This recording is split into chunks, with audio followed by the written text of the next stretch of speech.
वासुदेवाय हरये परमात्मने प्रणतः क्लेशनाशाय गोविन्दाय नमो नमः।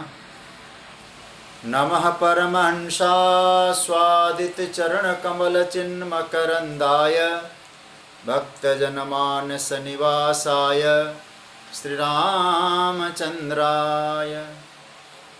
वागीशायस्य वदने लक्ष्मीर्यस्य च वक्षसि यस्यास्ते हृदये संवित् तं नृसिंहमहं भजे।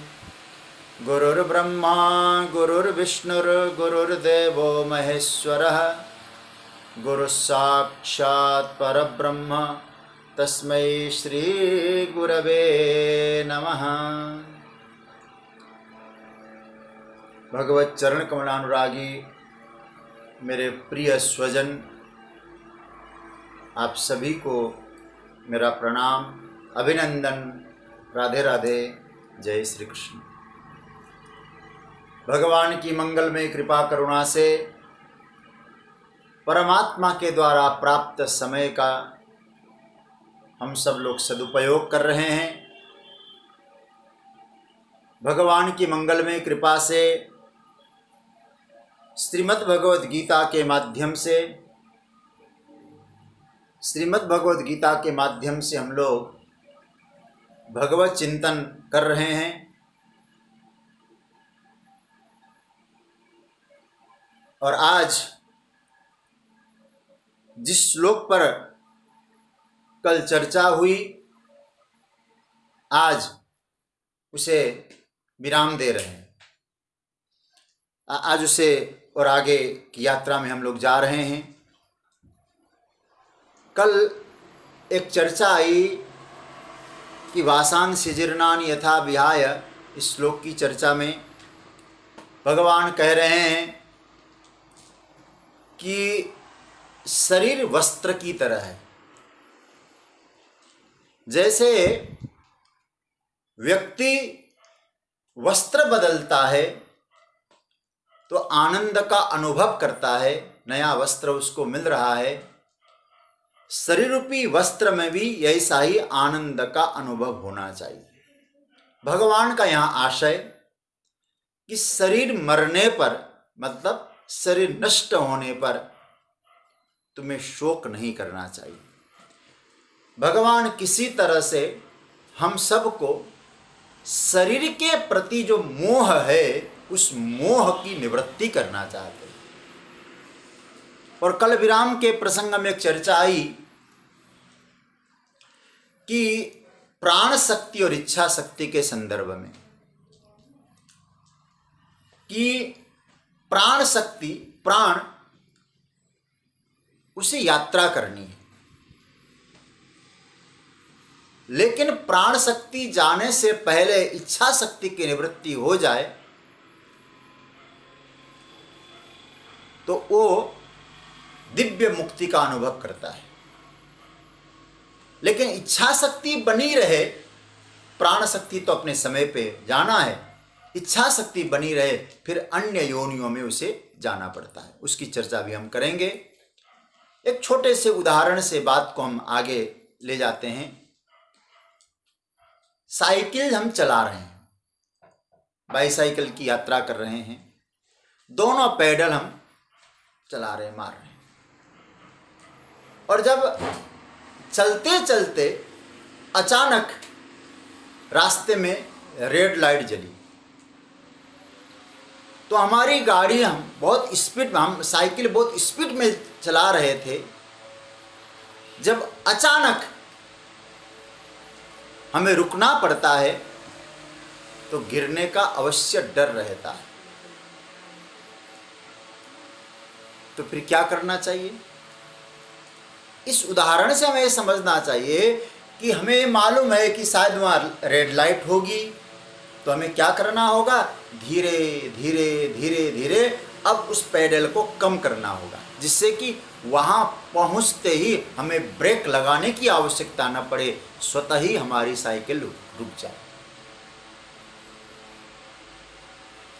इसी तरह से जीवन की यात्रा है। हम लोग यदि ये समझें अंतिम अवस्था में जाकर हम अपनी इच्छा के पेडल को रोक लेंगे, क्योंकि हम इतनी इच्छाएं प्रकट कर चुके हैं ना, वो इच्छाओं को अचानक रोकना बहुत कठिन होता है। तो धीरे धीरे धीरे धीरे उन इच्छाओं पर नियंत्रण करते हुए हमको आगे बढ़ना होगा। जब इच्छा उठे तो विचार पूर्वक आगे बढ़ना है। क्या ये इच्छा मेरे लिए ठीक है, मेरे लिए उचित है? तो धीरे धीरे धीरे धीरे उन इच्छाओं को आप रोकते हुए जाइए। कोशिश करिएगा जब हम लोग एक दिन अवश्य इस अवस्था में पहुंचेंगे जहां हमारी इच्छाओं की पूर्ति का पक्ष न होकर इच्छाओं की निवृत्ति का पक्ष हो जाएगा। और जब वहां जाके हमारी इच्छाओं की निवृत्ति हो जाए और प्राण चले जाएं, फिर उसी का नाम है मुक्ति। अब हम लोग आगे की यात्रा करें। कल का थोड़ा सा भाव बचा था तो मेरे मन में आया इसको स्पष्टीकरण करें। आइए आगे की श्लोक चर्चा करने से पहले एक बार खूब आनंद से इस श्लोक का हम लोग पाठ करें। 22वां श्लोक आनंद से मस्ती के साथ। वासान, आपके स्क्रीन पे हो श्लोक भी है। वासांसि जीर्णानि यथा विहाय नवानि गृह्णाति नरोपराणि तथा शरीराणि विहाय जीर्णा नन्यानि संयाति नवानि देहि यथा नरः जीर्णानि वासांसि विहाय अपराणि नवानि गृह्णाति तथा देहि जीर्णानि शरीराणि विहाय अन्यानि नवानि संयाति।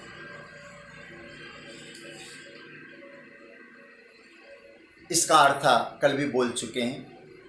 जैसे नर मतलब मनुष्य पुराने कपड़ों को त्याग कर नए कपड़ों को धारण करता है, वैसा ही जीवात्मा पुराने वस्त्रों को छोड़कर नए वस्त्र धारण करने की तरह पुराने शरीर को छोड़कर नया शरीर धारण करता है।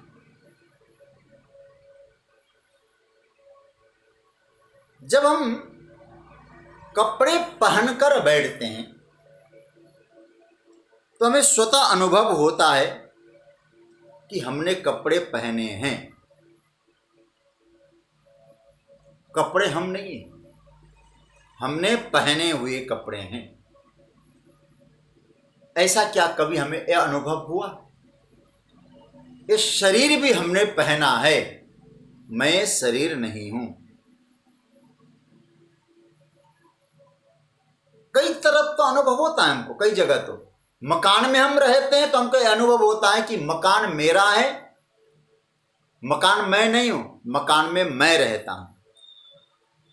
ऐसा ही ये अनुभव होना है, शरीर मकान है, शरीर रूपी मकान में मैं जीवात्मा निवास करता हूं। यदि हमने कोई मकान बनाया है, वो मकान 2 नंबर का मकान है। इस मकान को रखने के लिए वो मकान, पहले तो ये मकान है, यहां जीवात्मा के लिए मकान बना है, और इस मकान को रखने के लिए दूसरा मकान है। जब जन्म लेकर आए तो पहले मकान साथ में लेके आए, देह में हम देही रहने लगे।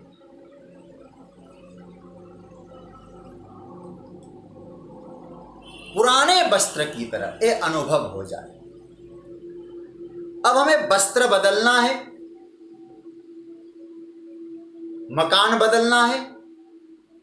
मकान बदलते समय भी प्रसन्नता होती है, चलो इस पुराने मकान से नए मकान में जाएंगे, अच्छी जगह, नया वस्त्र पहनते समय बड़ा आनंद आता है।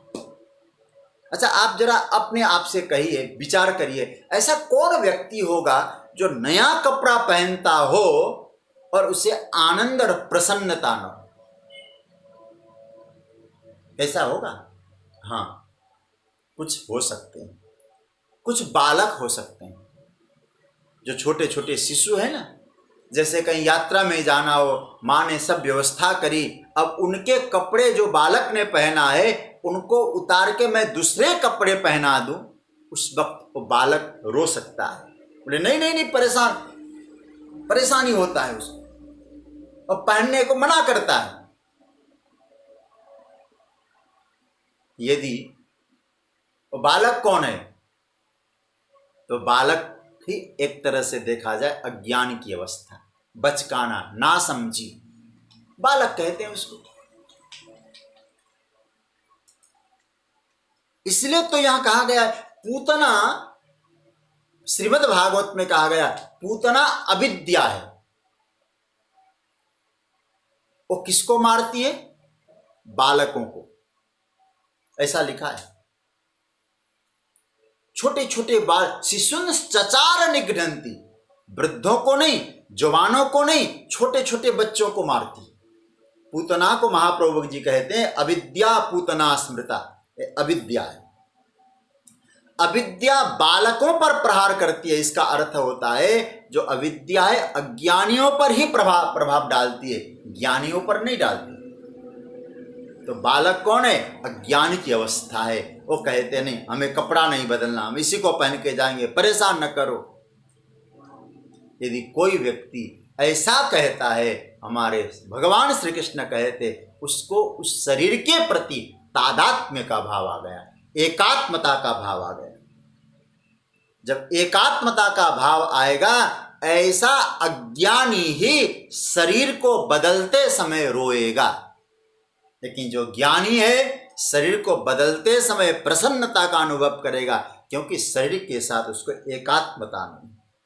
अरे भाई, ये सच्ची बात तो यह है, केवल डिजाइन चेंज करना ही तो है शरीर बदलने का मतलब। जैसे स्वर्णकार, हमारे कोई गहने हैं, उन गहनों को ले जाके हम कहते भैया इसको जो है ना, ये जो बाली है इसको एक अंगूठी बनाना है, जो बाली में जो सोना है इसको आप अंगूठी में तब्दील कर दो। उस सोने को गलाएगा, आकार बदल देगा। सोना कौन सा है? वही तो है। हम थोड़ा चिंतन करें, स्वर्ण तो वही है, आकार चेंज हो जाए तो हमें और अच्छा लगेगा, बढ़िया आकार में आ गया। आप अपने हिसाब से डिजाइन तय करते हैं, बस इतना ही अंतर है कि तत्व तो वही है, डिजाइन तय करने वाला वो है। हमारे अनुसार डिजाइन तय नहीं होता है। अंतर केवल इतना है, स्वर्ण को जब आकार चेंज करना होता है गहने को, तो हम अपने बुद्धि से उसका डिजाइन चेंज करते हैं। लेकिन हमारे यहाँ जो शरीर है उसका डिजाइन जो चेंज करना है तो भगवान अपने हिसाब से करते हैं। लेकिन केवल अंतर है कि बाहर का मुखौटा चेंज हो जाएगा, देह चेंज हो जाएगा, तत्व तो वही रहेगा। अच्छा, एक बात और थोड़ा चिंतन करें, हमें किस प्रकार का वस्त्र मिलता है, किस प्रकार की योनि में जीवात्मा जाता है। आज मैं जब इस विषय पे चिंतन कर रहा था तो मुझे कठोपनिषद का मंत्र याद आया, और इसमें कठोपनिषद के दूसरे अध्याय के दूसरी बल्ली का ये 7वां मंत्र है। किस योनि में जीवात्मा जाता है, और बहुत अच्छा मंत्र है।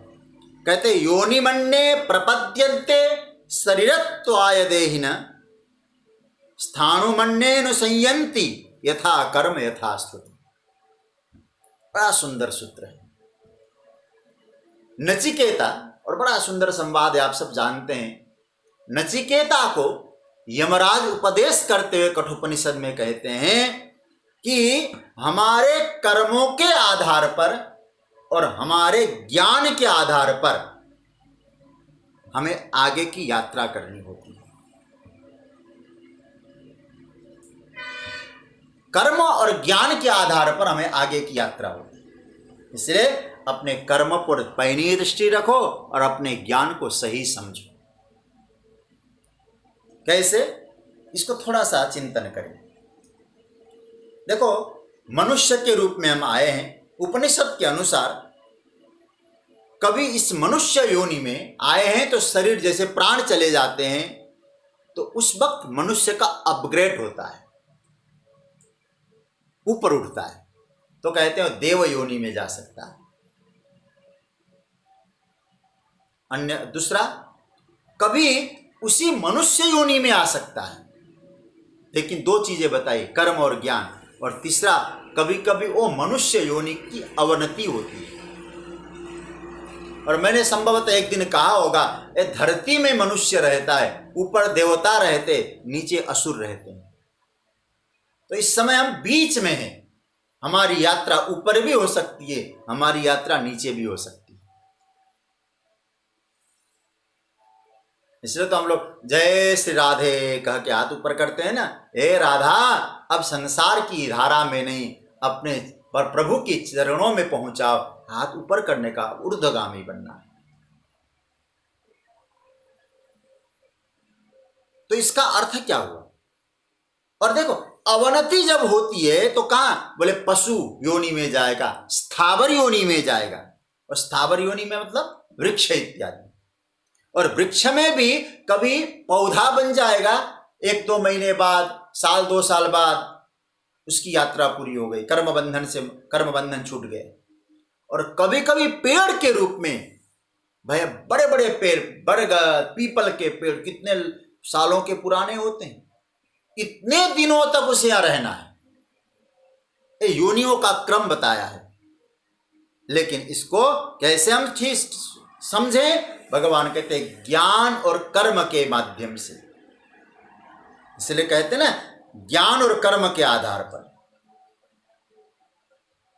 यथा कर्म यथा श्रुतम। भगवान कहते हैं इसलिए मृत्यु के कंसेप्ट को समझो, मृत्यु की संकल्पना को समझो। वस्त्र बदलना है, मृत्यु महोत्सव है, परमात्मा से मिलन है, उस परम तत्व का अनुभव करना है। कबीरदास जी ने एक बहुत बढ़िया बात कही, मुझे बहुत प्यारी लगती हो। नहा ले धोले शीस गुथा ले, वहां से नहीं आना होगा। यद गत्वा न निवर्तन्ते, बहुत सुंदर सूत्र है। नहा ले धोले शीस गुथा ले, वहां से नहीं आना होगा। कर ले श्रृंगार चतुर अलवेली, साजन के घर जाना होगा। उस परमात्मा से मिलना होगा, साजन के घर जाना है, कबीरदास जी कहते हैं। और साजन के घर जाना होगा, एक कोई महिला अंतकरण समझ सकता है। क्यों? जब सुंदर श्रृंगार युक्त वस्त्र में योग्य पति के घर जाते समय दो भाव एक साथ रहते, आंखों में आंसुओं की वेदना, हृदय में प्रसन्नता का भाव। क्योंकि जिसे हमने पसंद किया, जो योग्य है, पिता माता ने देखा, वहां जाना है मुझे, साजन से मिलना है, इसलिए वहां जाने की तैयारी करनी है। लेकिन वो कौन सी कन्या है जो वहां जाने से डरती है? वो कन्या डरती है जिसने यहां कुछ अच्छा नहीं, सही ढंग से संस्कार नहीं निभाया होगा, और वो संस्कारी घर होगा तो वो घबराहट होगी उसको, और यहां जो जो काम किया सब निकल जाएंगे वहां। उसको डर भी है, हमारे कई गुनाह ऐसे भी है कहीं प्रकट ना हो जाए। और मैं आपको इतना ही कहूं, हम सबको साजन के घर जाना है। यहां तो कुछ गुनाह छुप भी सकते हैं, उनके यहां कोई गुनाह छुपने वाला नहीं, प्रकट हो जाएंगे। इसलिए कहने का तात्पर्य है, हम उस तत्व तक पहुंचे, साजन के घर जाना है। उस साजन ने हमारे आसपास कई सीआईडी रखी, कई सीआईडी। देखो, मुझे एक बात बहुत मतलब 10 भागवत के 6ठे स्कंद में ये बात स्वयं यमदूत कह रहे हैं। भगवान के कुछ साक्षी हैं, जिसको हम लोग आजकल की भाषा में सीआईडी है, वो घूमते रहते हैं और चारों तरफ है। उनके सामने यदि हमने कोई पाप किया है और तुरंत वो लिख कर पहुंचा देते हैं, और भागवत का प्रमाण है। तो इनके सामने कभी झूठ न बोलें, हालांकि झूठ तो बोलना ही नहीं चाहिए, लेकिन कुछ करते भी है तो नोट हो जाता है। कौन कौन से हैं? श्रीमद् भागवत के 6ठे स्कंद के पहले अध्याय का 42वां श्लोक है। सूर्योग्निखम मरुद्गाव सोमा संध्या हनि दिशः कंकु कालो धर्म इति हेते दैहस्य साक्षिणः। देखो भगवान क्या कहते हैं यमदूत, सूर्य, अग्नि, खम मतलब आकाश, मरुत मतलब वायु, गाव गाय, 5 हो गए, सोमा चंद्रमा, संध्या है दोनों समय की संध्या, अहनी दीन, दिशा दिशाएं, कम जल, कु पृथ्वी, काला और धर्म, गिन लेना आप। ये दैहस्य साक्षिणा, उस परम पिता परमात्मा के साक्षी। तो व्यक्ति को सावधान कर रहे हैं हमारे शास्त्र। तो भगवान कहते हैं जीर्ण वस्त्र को त्यागने में संकोच न करो, संकोच उसी को होगा जो ये भगवान के साक्षी में कोई अच्छा कार्य नहीं किया हो। वस्त्र जीर्ण है, फट जाए, पहनने में दूसरा मिल रहा है तो पहनने में संकोच कैसा, गौरव होना चाहिए। शरीर पुराना पड़ जाए तो क्या अच्छा लगता है हमें? कभी आप चिंतन करें, हम तो चाहते हैं जैसे शरीर पुराना पड़ जाए तो पुराना शरीर दिखाई न दे, पुराने जो चिन्ह है उसे ढकने का ही तो प्रयास करते हैं हम लोग। सोचिएगा जरा, हमें ही पुराना पसंद नहीं है, पुराना चिन्ह दिखाई देते हैं तो हम पुराने चिन्ह को ढकने का प्रयास करते हैं। तो शरीर जब पुराना हो जाएगा ढको क्यों?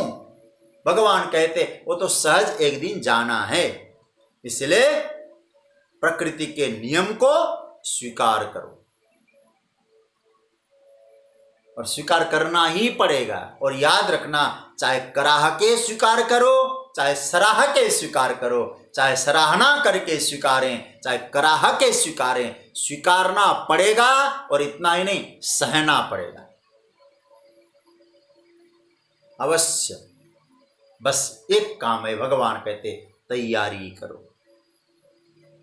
इसलिए अर्जुन, जो वस्त्र चाल जा रहे हैं, जो शरीर बीत रहे हैं, उत्सव मनाओ, आनंद लो, कोई इसमें रोना नहीं चाहिए। पुराणों में तो संकेत, और बार बार मैं भगवान यहाँ क्यों कहते हैं, बोले शरीर का मोह छूट जाए। पुराणों में तो बहुत अच्छी अच्छी चर्चा आती है। मृतानाम बांधवाए तो मुंचन्त्यस्तृणि भूतले पिबन्त्यस्तृणितान्यध्या मृता प्रेता परत्र वै। जीवात्मा के लिए शोक नहीं करना चाहिए, ऐसा पुराणों में कहा है। क्यों? देखो, स्कंद पुराण का एक श्लोक है, मृतानाम बांधवाएतु, मरे हुए व्यक्ति के जो बंधुजन, जो चला गया जीवात्मा, उस जीवात्मा के जो बंधु बांधव यहां बैठकर आंसू बहाते हैं, वही आंसू उस जीवात्मा को पीना पड़ता है। और हम लोग एक और बढ़िया एक श्लोक सुना रहा हूं। हम लोग एक ग्रंथ पढ़ते हैं, आप लोगों ने कभी पढ़ा हो, पंचतंत्र।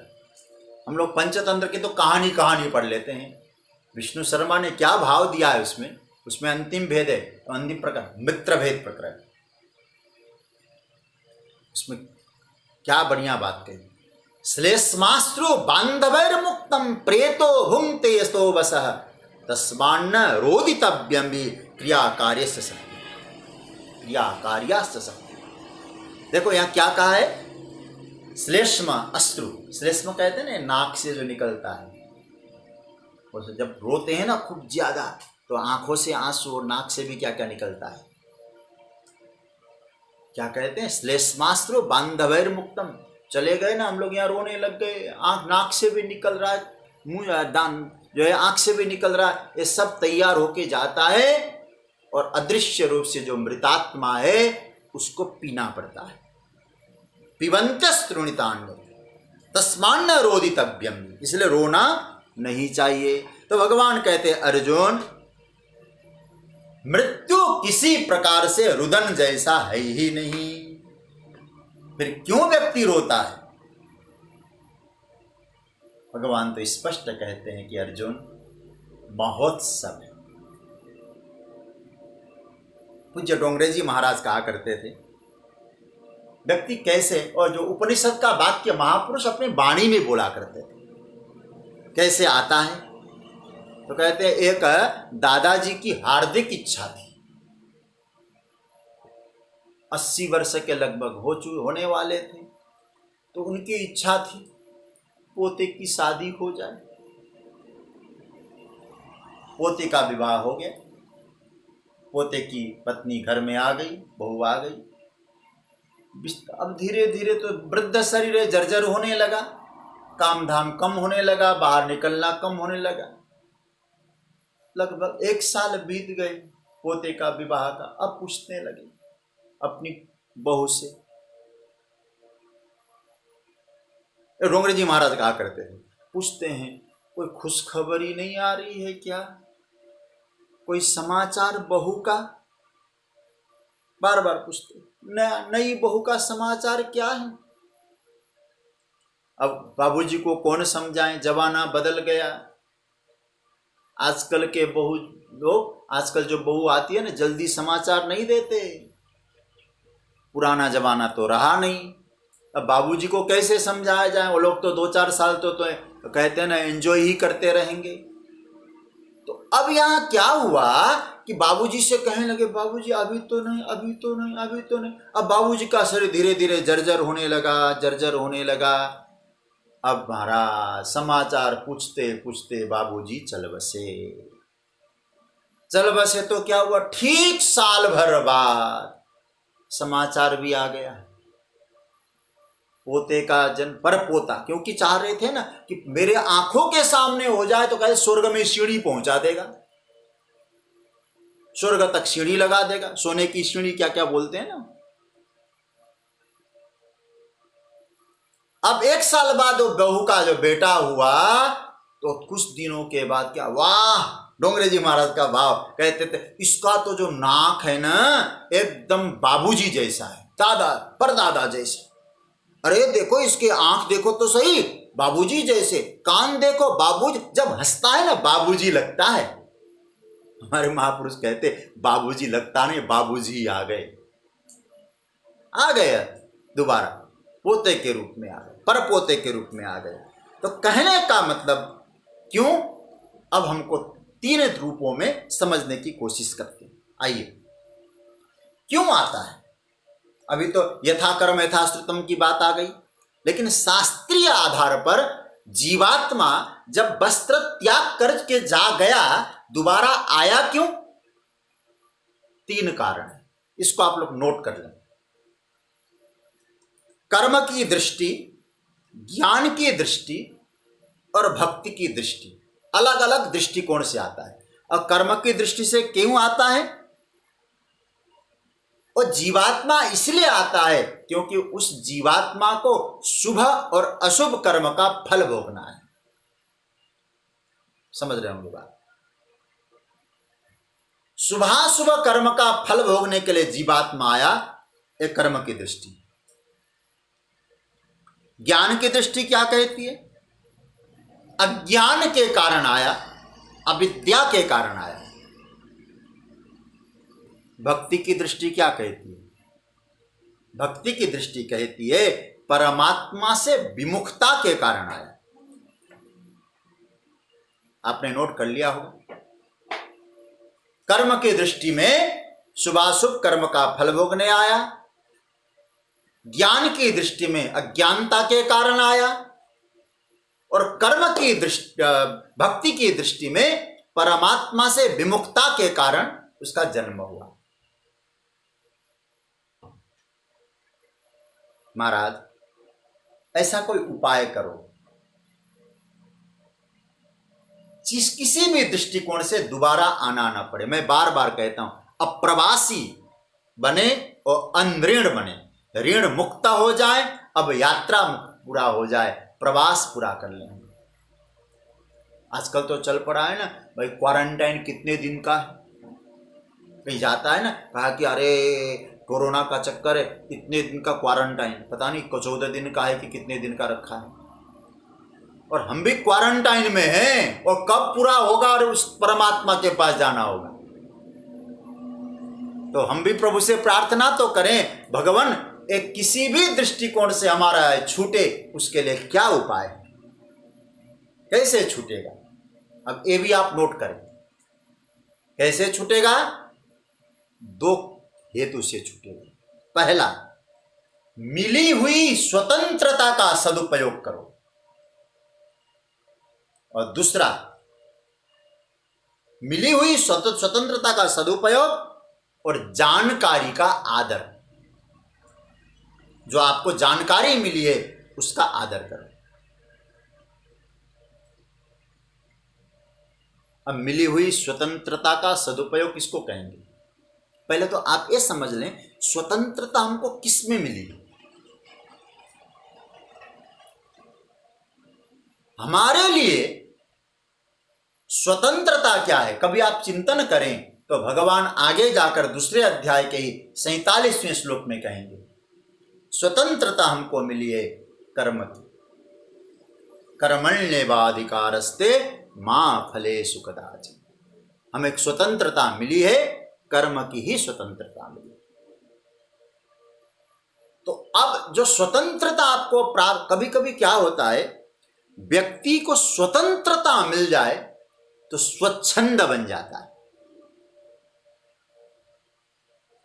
इसलिए कभी कभी अत्यधिक स्वतंत्रता खतरनाक हो जाता है, क्योंकि स्वतंत्रता का सदुपयोग करना नहीं जानता है।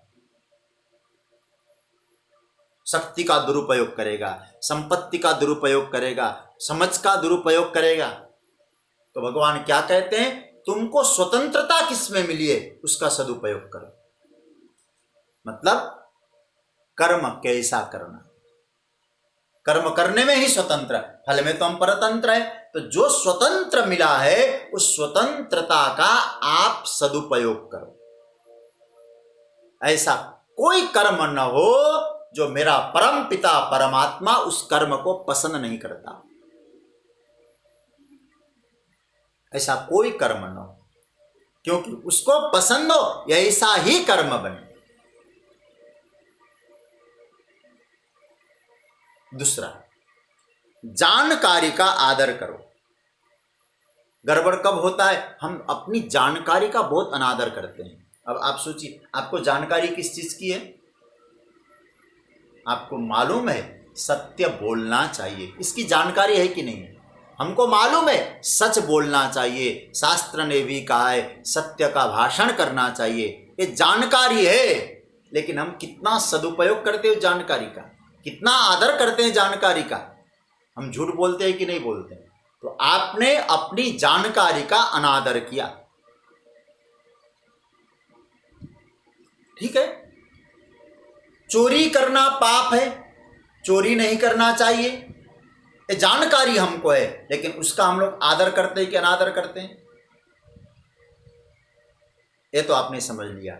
अब आगे थोड़ा सा बढ़ें तो शरीर क्या है? बोले शरीर नश्वर है।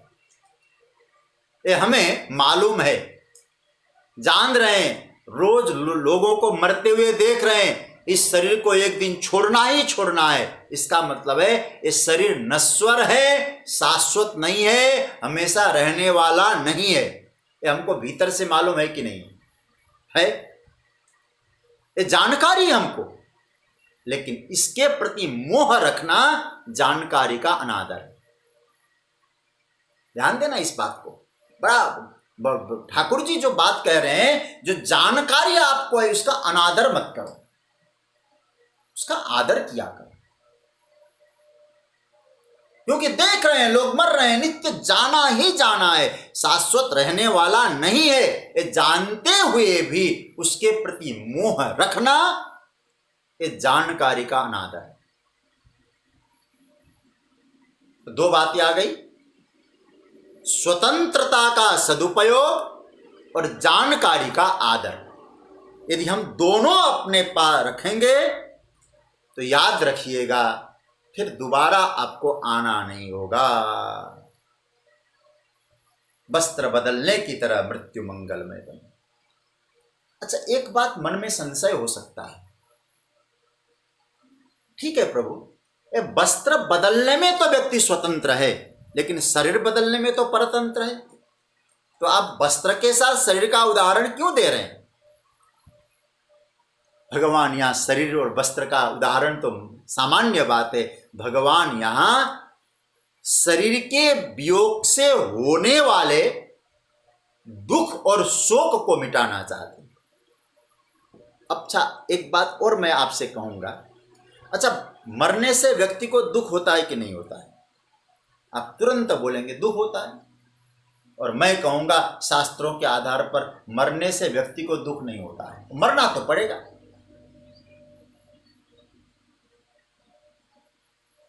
अब आप बिल्कुल पूछ सकते हैं फिर दुख किस बात का होता है? देखिए, मरने का दुख नहीं है, जब व्यक्ति को और जीने की इच्छा हो तब मरना पड़े तब दुख होता है। मैं जीता रहूं ये इच्छा भीतर से बनी हुई है और फिर मरना पड़ता है तब दुख होता है। इसलिए मैंने प्रारंभ में आज कहा था, इच्छा को कम करो, क्योंकि दुख इच्छा देती है। जाना निश्चित है, लेकिन भीतर से जाने की इच्छा नहीं है। अब हमें सोचें, प्रभु ये तेरा है, शरीर तेरा है, मैं भी तेरा, मैं तेरा हूं, ये तन भी तेरा। संत दादू जी का बहुत सुंदर भाव है, देखो, ये तन भी तेरा, मन भी तेरा, तेरा पिंड प्राण। समझ रहे हैं ना? पिंड मतलब शरीर। ये तन भी तेरा, मन भी तेरा, तेरा पिंड प्राण, सब कुछ तेरा, सब कुछ तेरा, लेकिन तू है मेरा, ये दादू का ज्ञान। तन भी तेरा, मन भी तेरा, तेरा पिंड प्राण, सब कुछ तेरा, तू है मेरा, ये दादू का ज्ञान। तो मरने से दुख नहीं होता है, लेकिन जीने की जब इच्छा बनी रहेगी और समय आते ही मरना पड़ता है, तब भगवान कहते हैं, तब दुख की अनुभूति होती है। अब एक प्रश्न, अंतिम बात कह के मैं चर्चा को आगे ले जाऊंगा। देखिए, गृह्णाति और संयाति, इस श्लोक में आपने क्या देखा? वासांसि जीर्णानि यथा विहाय नवानि गृह्णाति। जैसे वस्त्र को छोड़कर नया वस्त्र गृह्णाति मतलब धारण करता है, और यहां उसी तरह से देही मतलब जीवात्मा पुराने शरीर को छोड़कर नया शरीर संयाति। गृह्णाति और संयाति, देखो, संयाति शब्द का अर्थ है यात्रा, जाता है, और गृह्णाति मतलब धारण करता है, बदलता है, पहनता है। तो पहनने में और जाने में, अब आप कहेंगे आत्मा जाता है, तो ये तो गड़बड़ हो जाएगा मामला। ये तो बहुत शास्त्र कहते हैं आत्मा न कहीं जाता है न कुछ है? तो संयाति क्यों और उधर गृह्णाति क्यों? लौकिक दृष्टि से कपड़ा बदलने में आना जाना नहीं है, ठीक है, लेकिन देहांतर प्राप्ति में उन देहों में जाता है। तो ऐसा क्यों कहा? तो भगवान तो ये कहते सर्वमिदं जगत, सर्वमिदं तत् इत्यादि भगवान कह चुके हैं। इसको ऐसे समझ लो जैसे बाल्यावस्था आया, बाल्यावस्था के बाद हमारी जवानी आ गई, तो हम लोग क्या कहते हैं? मैं जवान हो गया, बोलते हैं कि नहीं बोलते हैं? फिर हम लोग क्या कहते हैं? मैं वृद्ध हो गया। अब आप जरा विचार करिए, आप वृद्ध हुए, आप जवान हुए, आप बाल्यावस्था में आए? नहीं, शरीर की अवस्था है तो ततो देहांतर तथा देहांतर प्राप्तिर धीरस्त। ये तो शरीर बाल्यावस्था है, शरीर युवावस्था है, शरीर वृद्धावस्था। तो हम क्या कहते हैं? मैं वृद्धावस्था हूं। इसका मतलब जो मैं है वो वृद्धावस्था में चला गया क्या? मैं तो वही है, आप तो वही है, लेकिन अवस्थाएं बदल जाता है।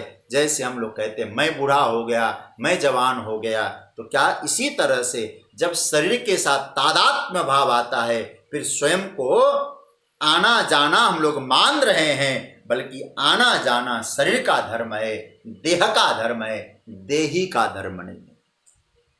जैसे तो हम क्या कहते हैं, शरीर वृद्ध हो गया, मैं तो वही हूं, शरीर जवान हो गया, मैं तो वही हूं, सोता था मैं भी वही था, जगा तो भी मैं, सपने में भी मैं ही, तो मैं कहीं आया गया नहीं। स्वप्न में जो मैं था, जागृत में भी वही मैं है। इसी तरह से जीवात्मा है, हम लोग कहते हैं ना वृद्ध शरीर में गया, बाल्य शरीर में गया, ये नहीं, जीवात्मा वही है। शरीर बदलता है तो शरीर के साथ तादात्म्य होने के साथ साथ हम लोग कहते हैं कि शरीर के साथ वो भी परिवर्तन सा दिखाई देता है। ये लौकिक दृष्टि से भगवान कहते हैं, लेकिन वास्तविकता है वो मैं वही रहता है। घट के भीतर का आकाश, घड़े को लेकर दूसरी जगह जाएंगे तो कह सकते हैं घटाकाश यहां से वहां आया, घटाकाश तो था ही नहीं, ये तो उपाधि के कारण था, ये तो महाकाशी है।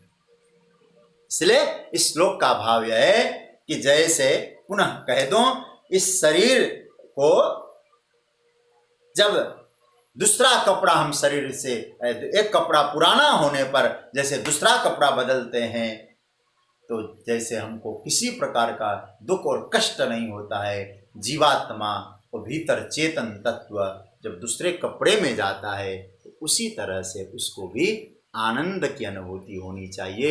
ये भगवान मृत्यु को बहुत सरल बना रहे हैं, शोक करने जैसा नहीं कह रहे हैं। अब आइए आगे के श्लोक में, मैं समझता हूं आगे के जो 2 श्लोक हैं इनको एक साथ हम पाठ करें, और क्योंकि ये दोनों श्लोकों का बहुत अच्छा संबंध है, आप समझेंगे। अभी इसका थोड़ा हम चिंतन करेंगे।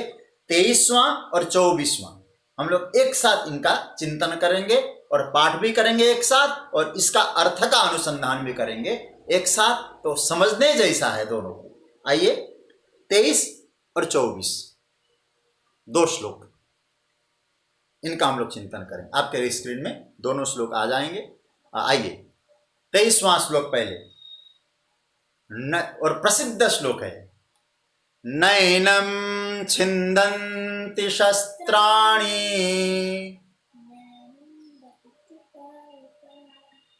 नैनं दहति पावकः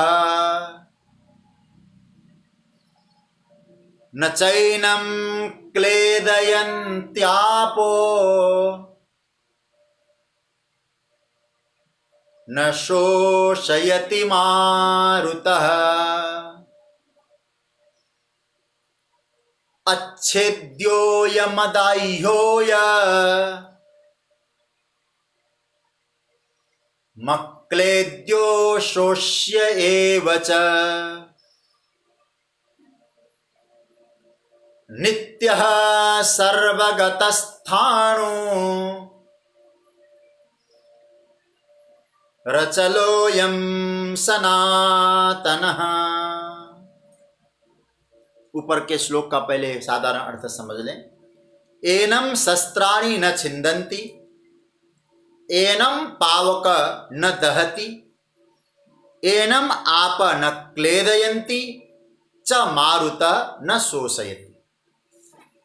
और दूसरे श्लोक का अर्थ है, अयम अच्छेद्य अयम अदाह्य अक्लेद्य च एव अशोष्य अयम नित्यः सर्वगतः अचलः स्थाणु सनातनः। इसका हिंदी में अर्थ समझ लें।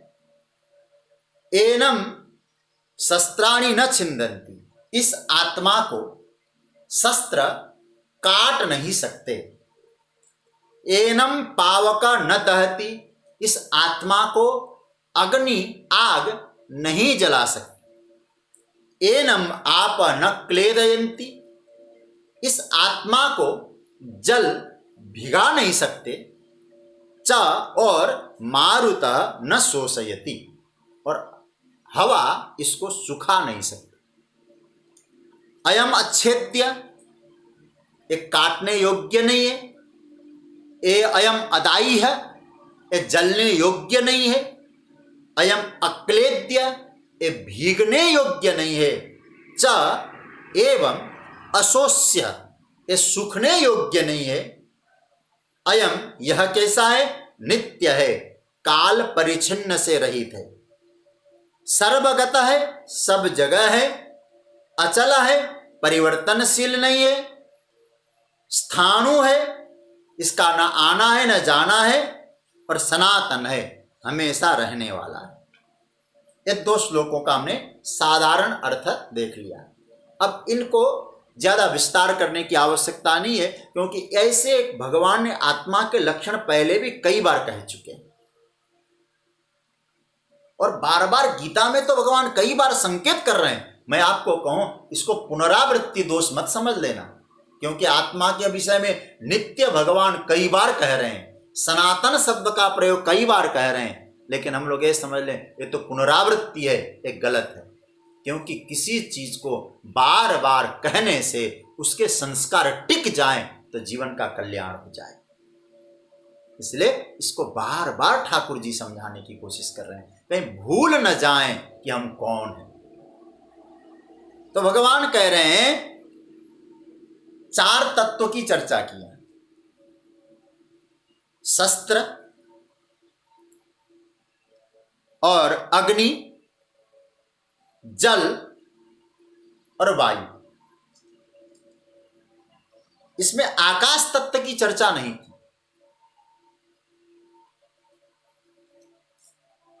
क्यों नहीं की?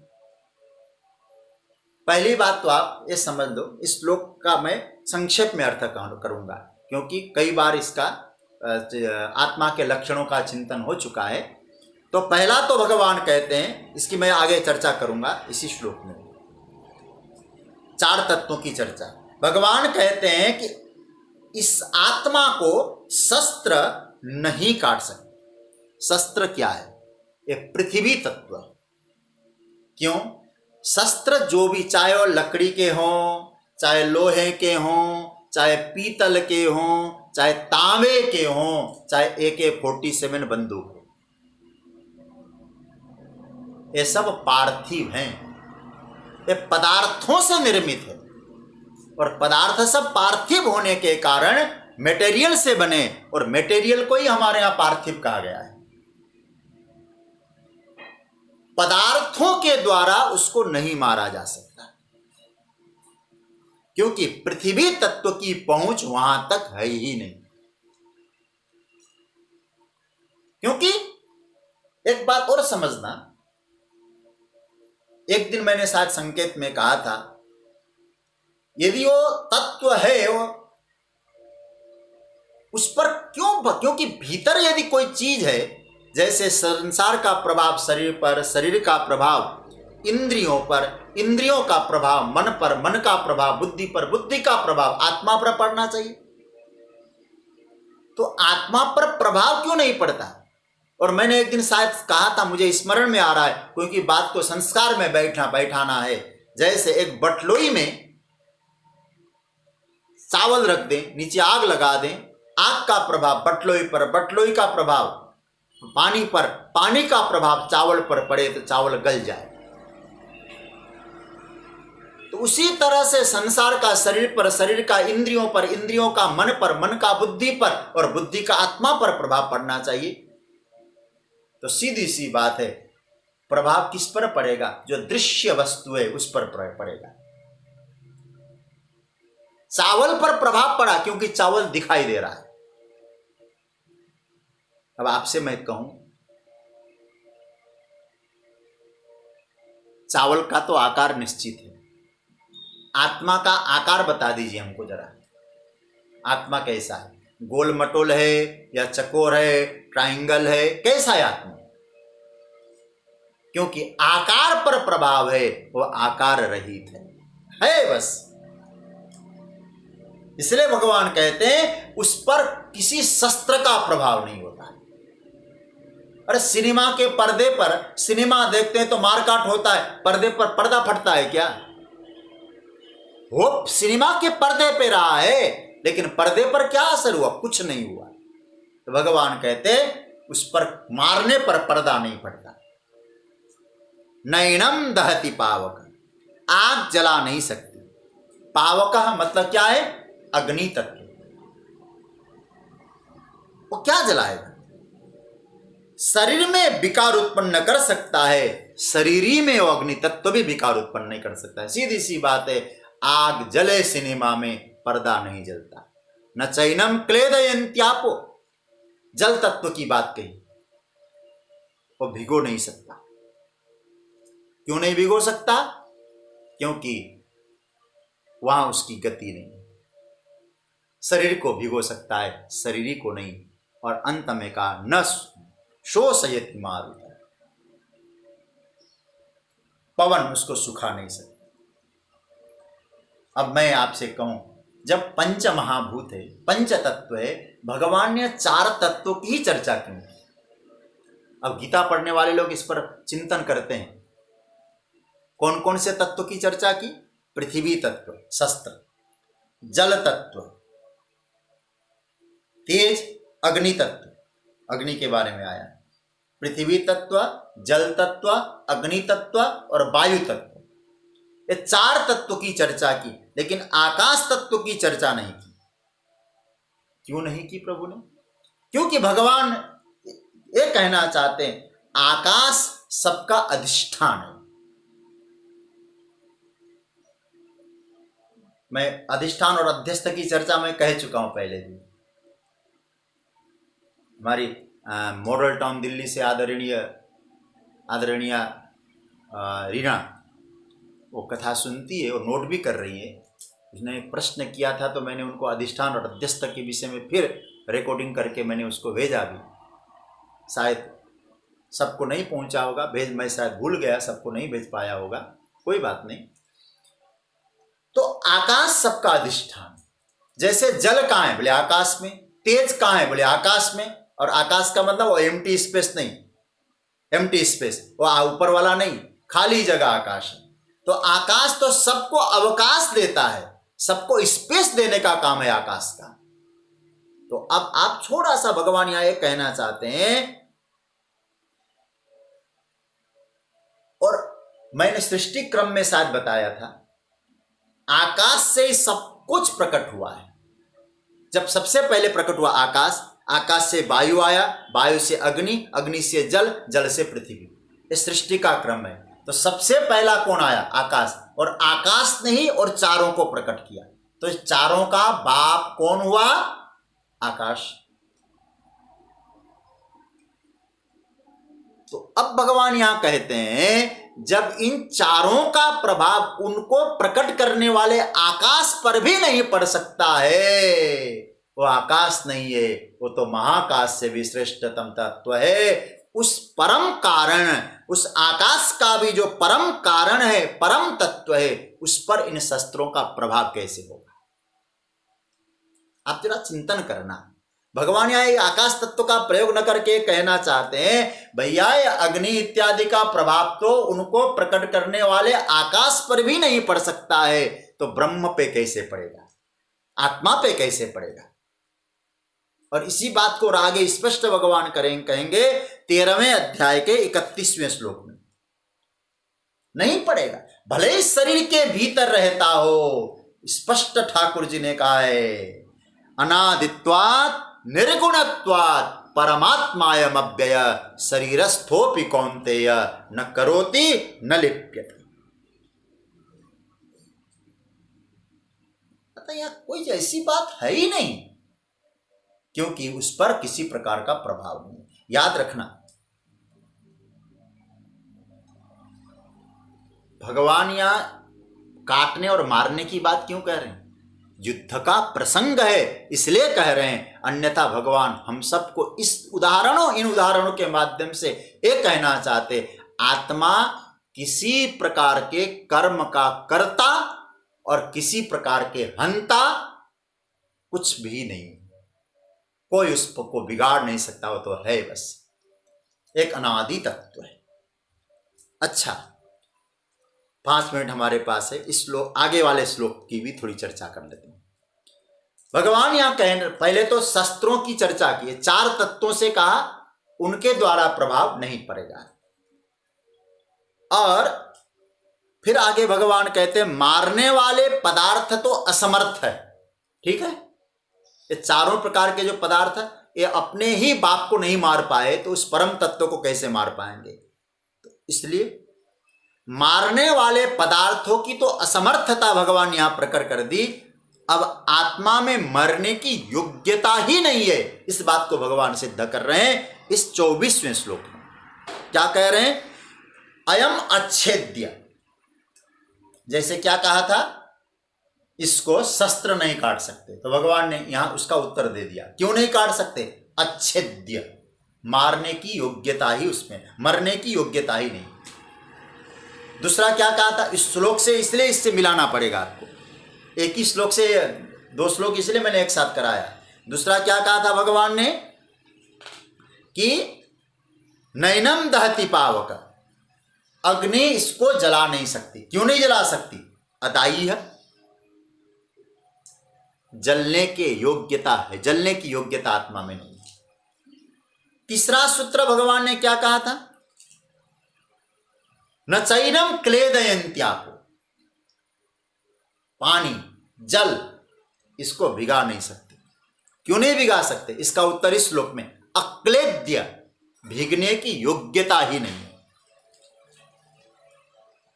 वायु सुखा नहीं सकता। क्यों नहीं सुखा सकता? अशोष्य, सूखने की योग्यता ही नहीं। ध्यान देना। अरे भाई मरना, मरेगा कौन? जो मरने की जिसका मरण निश्चित हो। बोले वो कोई अदायी है, अच्छेद्य है, अदायी है, अक्लेद्य है, अशोष्य है। अच्छेद्य मतलब मरने की योग्यता उसमें नहीं है, और अदायी है, जलने की योग्यता उसमें नहीं है, अक्लेद्य, भीगने की योग्यता उसमें नहीं है, अशोष्य, सूखने की योग्यता भी उसमें नहीं है। क्यों नहीं है? भगवान कहते हैं अयम नित्य, ये आत्मा नित्य है। नित्य का मतलब होता है किसी प्रकार के काल परिच्छिन्नता नहीं। काल परिच्छिन्नता का मतलब समझ रहे होंगे, वर्तमान में हो, भविष्य में न हो, तीनों कालों में एक रूप से रहे, उसको काल से अपरिच्छिन्न कहते हैं। वो काल परिच्छिन्न नहीं है, हर काल में है, उसका नाम है नित्य। दूसरा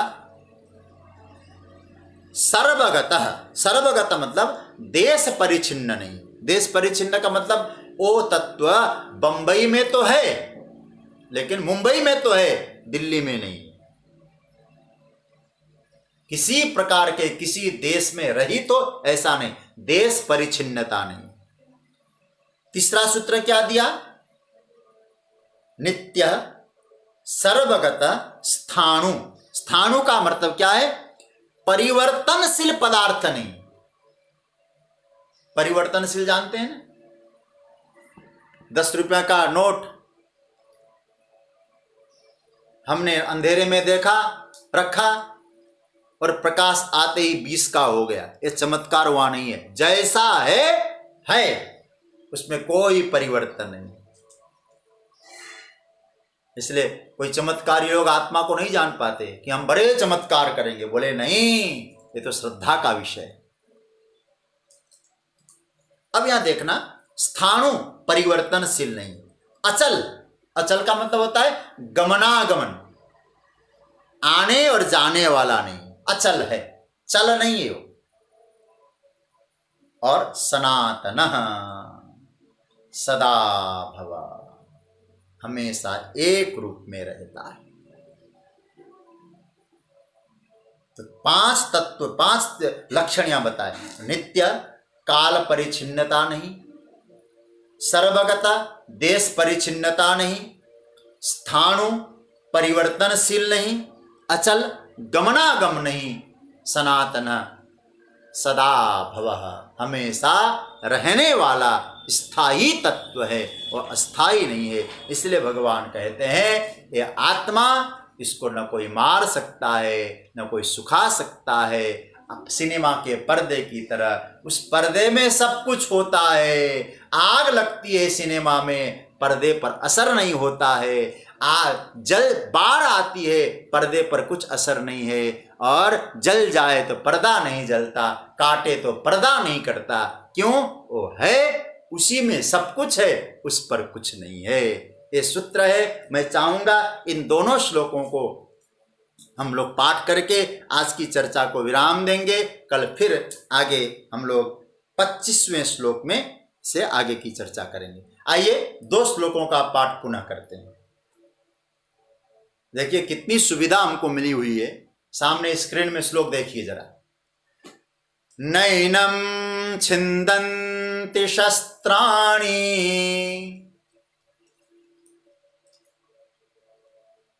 नैनं दहति पावकः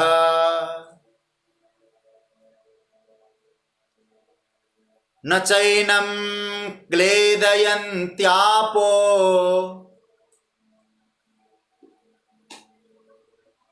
न शोषयति मारुतः अच्छेद्योऽयमदाह्योऽय मक्लेद्यो शोष्य एव च नित्यः सर्वगतस्थाणो